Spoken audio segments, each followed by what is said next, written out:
The series you're about to watch, Fan Theory, is filled with predicted spoilers. You have been warned. As if you're not tired of hearing about me talk about it yet, we're about to do some more Spider-Man talk.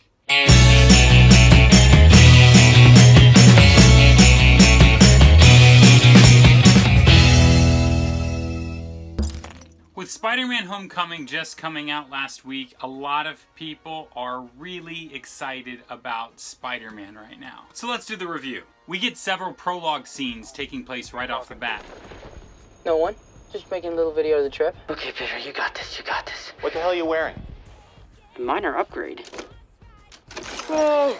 There's Captain America, Iron Man, Black Widow. Whoa, who's that new guy? That's me. I gotta go. One of which has Adrian Toomes, who soon becomes the Vulture. He and his buddies are on the cleanup crew after the Battle of New York that took place in Avengers 1. We get to know Adrian in a rapid-fire way, in the sense that we don't really spend a lot of time on his backstory. We just understand his motives are clear. We know that he wants to take down Stark. They don't care about us. We have to pick up after them. We have to eat their table scraps. And he's big into stealing technology to taking on the new world. Toomes and his crew are more thieves than they are killers. Among his crew are several main Spider-Man villains from the comic books, including the Tinkerer, who is a tech and robotics expert who works for the bad guys. The film starts with one shocker, and then we get another shocker because he dies. One argument made against this movie is the fact that Peter Parker's Spider-Man is too much like Tony Stark's Iron Man in the sense that his suit is high-tech. Good evening, Peter. You have access to your suit's full capabilities. Spiderweb. Whoa! Web grenade. Web grenade. Reconnaissance drone. Taser web! Web wings!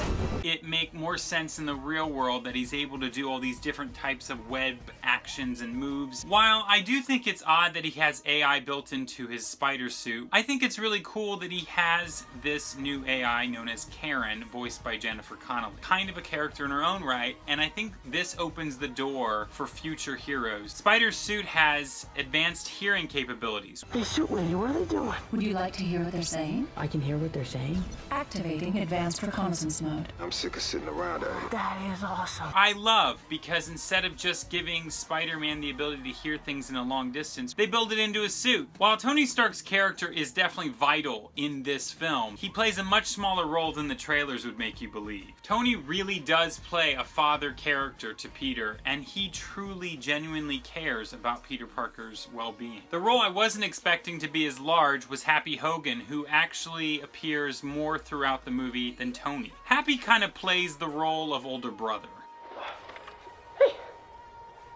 We have thin walls here. Peter's best friend Ned is incredibly charming and the ultimate sidekick. Unlike other Spider-Man films who focus solely on the love interest as a key story arc, with Liz, this one touches on that, but it's more about Peter wanting to really be an adult, be an Avenger, and reach his full potential. It's interesting that they hyped up Zendaya's Michelle, considering she's more of a comic relief than a crucial character to the story. Aunt May's character in no way adds drama to the story, but she's a fun character all the same, and, you know, she's a hot aunt.